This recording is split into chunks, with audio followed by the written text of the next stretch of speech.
दोस्तों आज की इस वीडियो में हम बात करेंगे इंदौर और भोपाल एयरपोर्ट पे बहुत बढ़िया 59 पोस्ट पे वैकेंसी निकाला गया है। इस वैकेंसी में ना तो एग्ज़ाम होगा और ना ही कोई बहुत बड़ा क्वालिफिकेशन मांगा गया है।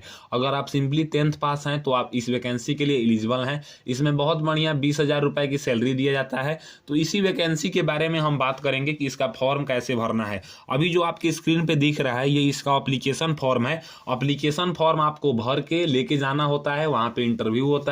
इंटरव्यू के बाद आपका सिलेक्शन होता है। तो किसी भी फॉर्म को भरने से पहले उसका नोटिफिकेशन समझना बहुत जरूरी होता है। अगर हम नोटिफिकेशन की बात करें तो यहाँ पे आप देख सकते हैं ये इसका वैकेंसी का नोटिफिकेशन है। यहाँ पे आप देखिएगा तो बताया गया है कि recruitment exercise for Indore and Bhopal airport, ये 22 नवंबर 2024 के डेट में निकाला गया है। जैसे कि अगर आप देखिएगा तो यहाँ पे स्टेशन का नाम है, तो स्टेशन के नाम में जो नाम लिखा हुआ है ना उसी एयरपोर्ट पे उस यहाँ पे पोजीशन का नाम है, वो पोजीशन में वैकेंसी है। जैसे इंदौर एयरपोर्ट पे ड्यूटी मैनेजर में एक पोस्ट है, भोपाल के लिए ड्यूटी मैनेजर में एक पोस्ट है, इंदौर में ड्यूटी ऑफिसर के लिए एक पोस्ट है, इंदौर में उसके बाद कस्टमर सर्विस एग्जीक्यूटिव के लिए 6 पोस्ट है। उसका अगला जो वैकेंसी की हम बात करें तो कस्टमर सर्विस एग्जीक्यूटिव में भोपाल में 6 पोस्ट है, जूनियर कस्टमर सर्विस एग्जीक्यूटिव में इंदौर में 1 पोस्ट है, जूनियर कस्टमर सर्विस एग्जीक्यूटिव में भोपाल में 5 पोस्ट है, इंदौर में रैंप सर्विस एग्जीक्यूटिव में 3 पोस्ट है, इंदौर में यूटिलिटी एजेंट कम रैंप ड्राइवर में 1 पोस्ट है, भोपाल में रैंप सर्विस एग्जीक्यूटिव में 3 पोस्ट है, भोपाल में यूटिलिटी एजेंट कम रैंप ड्राइवर में 2 पोस्ट है, इंदौर में हैंडीमैन में 24 वैकेंसी है और भोपाल में हैंडीमैन और हैंडी ओ मैन दोनों को मिला के 5 वैकेंसी है। यहाँ पे बताया गया है कि कौन से पोस्ट के लिए किस डेट को इंटरव्यू देना है। अगर हम बात करें तो यहाँ पे 1 नंबर से पोस्ट लेके आप यहाँ पे 5 नंबर तक अगर किसी पोस्ट में इंटरव्यू देना चाहते हैं तो आपको 3 दिसंबर के डेट में यहाँ पे जाना होगा। अगर आप यहाँ पे 5 के बाद यानी कि 6 नंबर से लेके और यहाँ तक आप जो है ना 6 नंबर से लेके 7 नंबर यानी कि 6-7 किसी पोस्ट का आप इंटरव्यू देना चाहते हैं तो आपको 4 दिसंबर को इस जगह पे जाना होगा। अगर आप 8 नंबर के पोस्ट से लेके और यहाँ पे 11 नंबर तक के किसी पोस्ट में इंटरव्यू देना चाहते हैं तो आपको इस जगह पे जाना होगा। अगर आप 12 नंबर के पोस्ट में इंटरव्यू देना चाहते हैं तो आपको 6 दिसंबर को इस जगह पे जाना होगा। अगर आप यहाँ पे 13-14 नंबर के पोस्ट में इंटरव्यू देना चाहते हैं तो आपको इस जगह पे जाना होगा। अगर हम बात करें यहाँ पे होटल सूर्या सर्कल 5/5 नाथ मंदिर रोड श्री राम नगर साउथ टुकोगंज इंदौर मध्य प्रदेश 452001 इसका पिन कोड है। लैंडमार्क नियर एट गोकुल दास हॉस्पिटल तक आपको जो है ना जाके इंटरव्यू देना है। आगे हम बात करें तो बताया गया है कि ये जो वैकेंसी है ये Indian national male and female के लिए 3 साल का कॉन्ट्रैक्ट बेसिस होगा। आप यहाँ पे देख सकते हैं। अगला हम क्वालिफिकेशन की बात करें तो आप देख सकते हैं ड्यूटी मैनेजर पैसेंजर में 45,000 रुपये की सैलरी दिया जाएगा और इसमें बोला गया है कि आपका एज 55 साल से ज़्यादा नहीं होना चाहिए और ग्रेजुएशन के साथ अगर आपके पास 16 साल का वर्क एक्सपीरियंस है तो आप इसमें आवेदन दे सकते हैं। उसके बाद जो हमारा पोस्ट है वो है ड्यूटी ऑफिसर पैसेंजर। इसमें बोला गया है कि 32,200 रुपये का सैलरी दिया जाएगा। 50 साल से एज आपका ज़्यादा नहीं होना चाहिए। ग्रेजुएशन के साथ आपके पास जो है ना 12 साल का वर्क एक्सपीरियंस होना चाहिए। उसके जो अगला पोस्ट है हमारा वो है कस्टमर सर्विस एग्जीक्यूटिव। ये बहुत बढ़िया और बहुत फेमस पोस्ट है। और उसके बाद जो है वो junior customer service executive. Customer service executive में आपके पास केवल ग्रेजुएशन पास होना चाहिए। 24,960 रुपये का सैलरी दिया जाएगा। जनरल कैटेगरी का एज 28 साल से ज़्यादा नहीं होना चाहिए। ओबीसी का एज 31 साल से ज़्यादा नहीं होना चाहिए। SC ST का एज 33 साल से ज़्यादा नहीं होना चाहिए। उसके बाद अगर हम जूनियर कस्टमर सर्विस एग्जीक्यूटिव में बात करें तो इसमें 21,270 रुपये का सैलरी दिया जाएगा। इंटरमीडिएट पास मांगा गया है। जनरल का एज 28 साल से ज़्यादा नहीं होना चाहिए। ओबीसी का एज 31 साल से ज़्यादा नहीं होना चाहिए। SC ST का एज 33 साल से ज़्यादा नहीं होना चाहिए। उसके बाद है हमारा जूनियर ऑफिसर कस्टमर सर्विस। इसमें बोला गया है कि 29,760 रुपये का सैलरी दिया जाएगा और ग्रेजुएशन के साथ आपको जो है ना 9 साल का वर्क एक्सपीरियंस मांगा गया है। या अगर आपने MBA किया है तो भी आप इसमें एलिजिबल हैं, लेकिन 6 साल का वर्क एक्सपीरियंस चाहिए। जनरल का एज 37 साल से ज़्यादा नहीं होना चाहिए। ओबीसी का एज 40 साल से ज़्यादा नहीं होना चाहिए और SC ST का एज 42 साल से ज़्यादा नहीं होना चाहिए। उसके बाद अगर हम बात करें तो हमारा जो अगला पोस्ट है वो है ramp service executive. Ramp service executive में आपसे जो है ना डिप्लोमा मांगा गया है मैकेनिकल में, इलेक्ट्रिकल में, प्रोडक्शन में या इलेक्ट्रॉनिक्स में या ऑटोमोबाइल में, तो आप इसमें आवेदन दे सकते हैं। 24,960 रुपये का सैलरी है, लेकिन आपके पास HMB लाइसेंस होना चाहिए। जनरल का एज 28 साल से ज़्यादा नहीं होना चाहिए। OBC का एज 31 साल से ज़्यादा नहीं होना चाहिए। SC ST का एज 33 साल से ज़्यादा नहीं होना चाहिए। अगला जो हमारा पोस्ट है वो है यूटिलिटी एजेंट कम रैंप ड्राइवर, यानी कि ये ड्राइवर की वैकेंसी है। इसमें 10वीं के पास मांगा गया है और इसके साथ साथ जो है ना आपके पास HMB ड्राइविंग लाइसेंस होना चाहिए। 21,270 रुपये का सैलरी दिया जाएगा। जनरल का एज 28 साल से ज़्यादा नहीं होना चाहिए। OBC का एज 31 साल से ज़्यादा नहीं होना चाहिए। SC ST का एज 33 साल से ज़्यादा नहीं होना चाहिए। अब जो पोस्ट आता है हमारा, ये सबसे फेमस पोस्ट है, हांडीमैन का पोस्ट है। हांडीमैन में अगर हम बात करें, हांडीमैन या हांडी ओमैन, हांडी ओमैन का मतलब होता है कि फीमेल के लिए है, हांडीमैन का मतलब होता है कि मेल के लिए है। इसमें 10वीं पास मांगा गया है और आपको इंग्लिश लैंग्वेज पढ़ने आना चाहिए और लोकल लैंग्वेज वहाँ पे बोलने आना चाहिए। तो इंदौर में और भोपाल में हिंदी लोकल लैंग्वेज है, तो वो आपको आता ही होगा। 18,840 रुपये का सैलरी है। जनरल का एज 28 साल से ज़्यादा नहीं होना चाहिए। OBC का एज 31 साल से ज़्यादा नहीं होना चाहिए। SC ST का एज 33 साल से ज़्यादा नहीं होना चाहिए। अब बात करते हैं हम यहाँ पे हाउ टू अप्लाई के बारे में। तो हाउ टू अप्लाई के बारे में बताया गया है कि आपको जो है ना 1 नवंबर 2024 के बाद जो है, उससे पहले आपके पास डॉक्यूमेंट्स होना चाहिए और इसके बाद आपके पास डिमांड ड्राफ्ट होना चाहिए। डिमांड ड्राफ्ट 500 रुपये का होगा, जो कि एप्लीकेशन फ़ी के रूप में लिया जाएगा। AI airport services limited Mumbai के फेवर में आपको डिमांड ड्राफ्ट बनवाना है। अगर आप SC ST या एक सर्विसमैन हैं तो आपको डिमांड ड्राफ्ट बनवाने की कोई ज़रूरत नहीं है। ये जो रिजर्वेशन होगा, ये रिजर्वेशन फॉलो करता है सेंट्रल गवर्नमेंट का, स्टेट गवर्नमेंट का रिजर्वेशन को ये फॉलो नहीं करता है। यहाँ पे अब बात करते हैं फॉर्म को भरने का। तो फॉर्म जो भरना है ना, इसमें सिंपली आपको सबसे पहले ये मन में डाउट आएगा कि मेरे पास एप्लीकेशन फॉर्म और नोटिफिकेशन कहाँ से आएगा। तो आप लोग AIASL.in पे जाके डाउनलोड कर सकते हैं या मेरे व्हाट्सएप या टेलीग्राम ग्रुप में ज्वाइन होकर ले सकते हैं।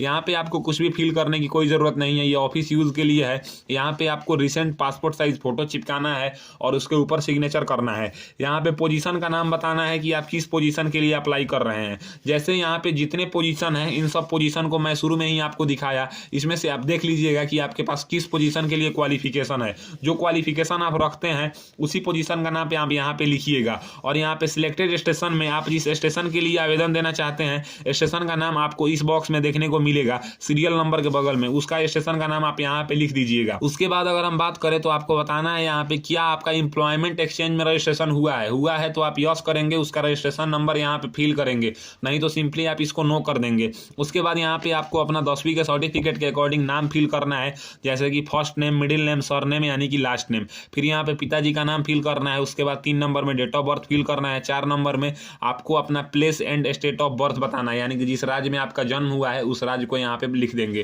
फिर यहाँ पे अगला पेज हमारा आता है, दूसरा नंबर पेज। इसमें यहाँ पे 5 नंबर से स्टार्ट होता है, जिसमें यहाँ पे एड्रेस ऑफ करस्पॉन्डेंस पूछा जाता है, यानी कि आपको अपना पत्राचार का पूरा पता फिल करना है। अगर आप गांव से बिलोंग करते हैं तो विलेज, पोस्ट, पुलिस स्टेशन, इस टाइप से फिल कीजिएगा। अगर आप शहर से बिलोंग करते हैं तो हाउस नंबर, लैंडमार्क, लोकेलिटी, इस टाइप से आप फिल कीजिएगा। यहाँ पे पिन कोड फिल करना मैंडेटरी है। यहाँ पे अपने स्टेट का नाम फिल कर दीजिएगा। और 5 के ए में आपको यहाँ पे telephone number, residence with STD code के साथ पूछा गया है। अगर आपको पता है तो यहाँ पे लिखेंगे, नहीं तो आप इसको खाली छोड़ देंगे। 5 के बी में यहाँ पे आपको अपना एक वैलिड मोबाइल नंबर फिल करना है। 5 के सी में यहाँ पे आपको अपना एक वैलिड ईमेल ID फिल करना है। 6 नंबर में आपको अपना जेंडर बताना है कि आप मेल हैं कि फीमेल हैं। एक बात ध्यान रहे, इस वैकेंसी में मेल और फीमेल दोनों लोग भर सकती हैं, तो यहाँ पे आप भर सकते हैं, तो आप अपने अनुसार जेंडर बताइएगा। उसके बाद आपको यहाँ पे अपना मैरिटल स्टेटस बताना है कि आप शादीशुदा हैं कि अविवाहित हैं। यहाँ पे बताया गया है 7 नंबर में कि अगर आप मैरिड हैं तो मैरिड के नीचे वाले बॉक्स में X मार्क करेंगे। अगर आप अनमैरिड हैं तो अनमैरिड के नीचे वाले बॉक्स में X मार्क करेंगे। सही का निशान इसमें नहीं लगाना है। 8 नंबर में नेशनलिटी बताना है। 9 नंबर में रिलीजन बताना है।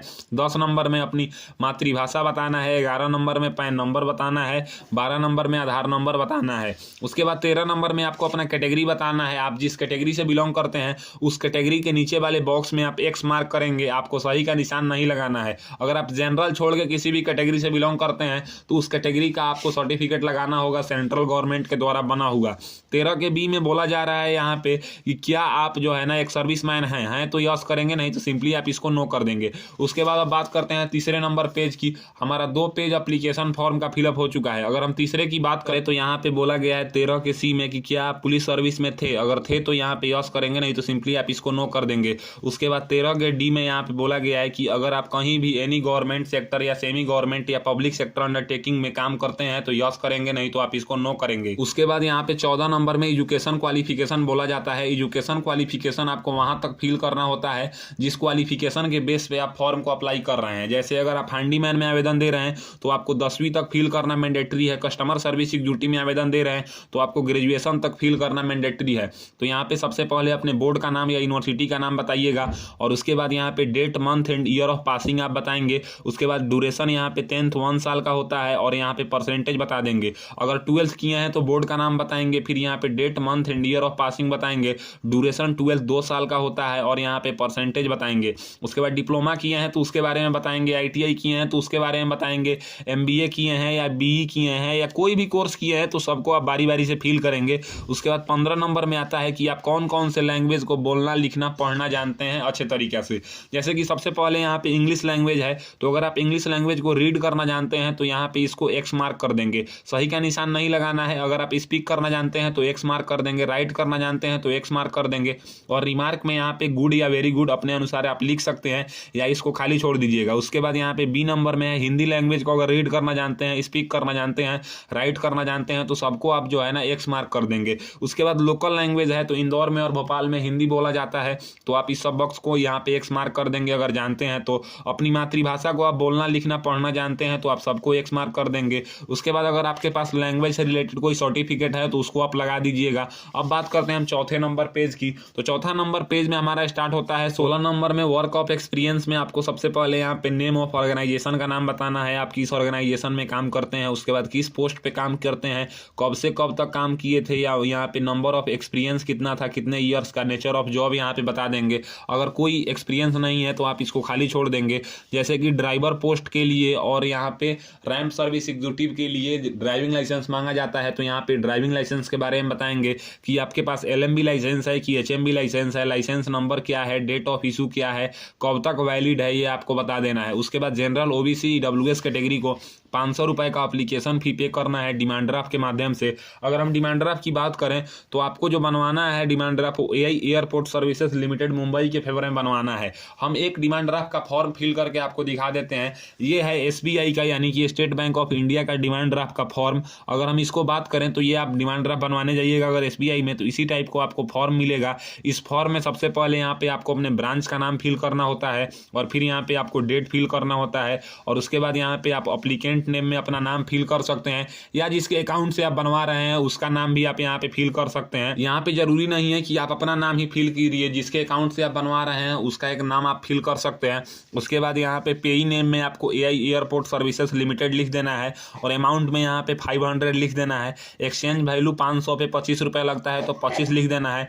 सबको यहाँ पे ऐड करके 525 लिख देना है। अमाउंट्स में यहाँ पे 500 रुपीज़ ओनली आपको लिख देना है। उसके बाद अगर हम बात करें तो आप यहाँ पे फिर से ब्रांच का नाम लिख दीजिएगा और अगर आप डिमांड ड्राफ्ट अपना कैश से बनवा रहे हैं तो आप यहाँ पे इसको बताइएगा कि कौन कौन सा नोट आप दे रहे हैं। अगर आप कैश नहीं बनवा रहे हैं, चेक के थ्रू बनवा रहे हैं तो ये आपको भरने की कोई ज़रूरत नहीं है, सिंपल है। आपको बताना है जैसे 500 का कितना नोट दे रहे हैं वो बता देंगे, 500 गुने 1, 520 रुपये का कितना दे रहे हैं, 10 रुपये का कितना दे रहे हैं।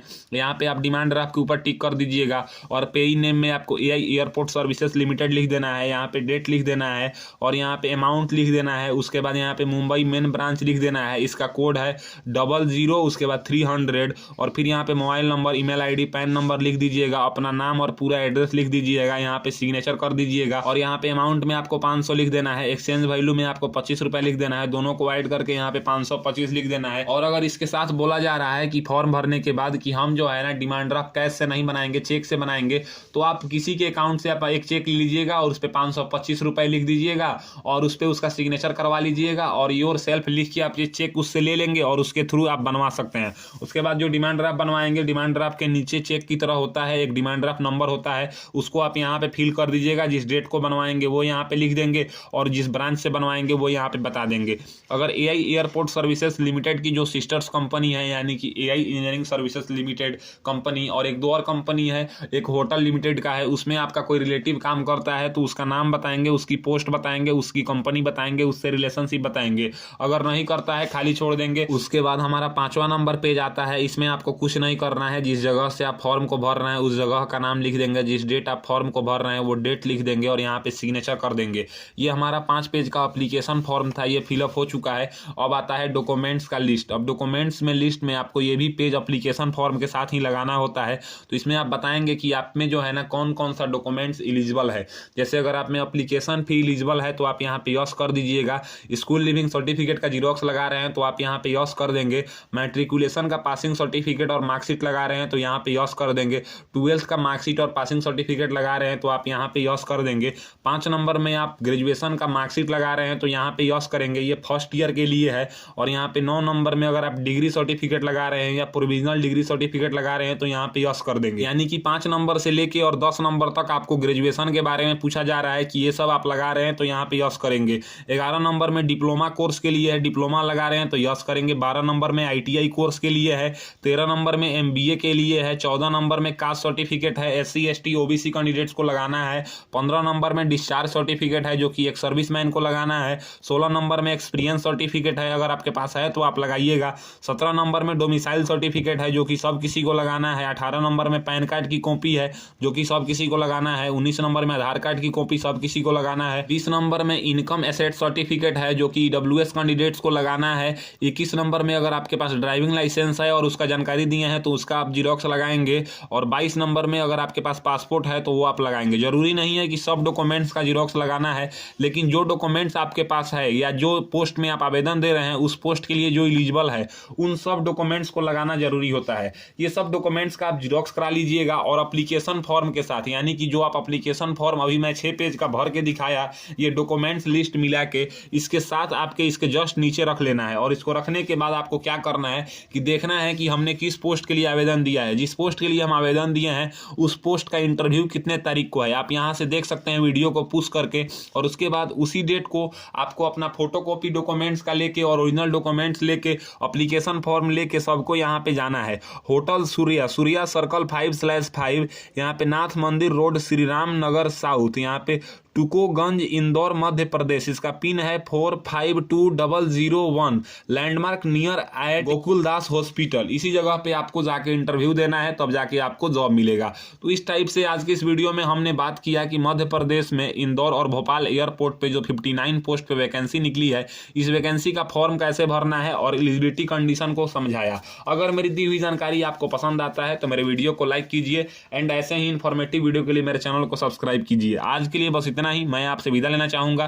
तब तक आप लोग देखते रहिए मेरा YouTube चैनल फॉर्म फिलअप की नॉलेज। जय हिंद, जय भारत।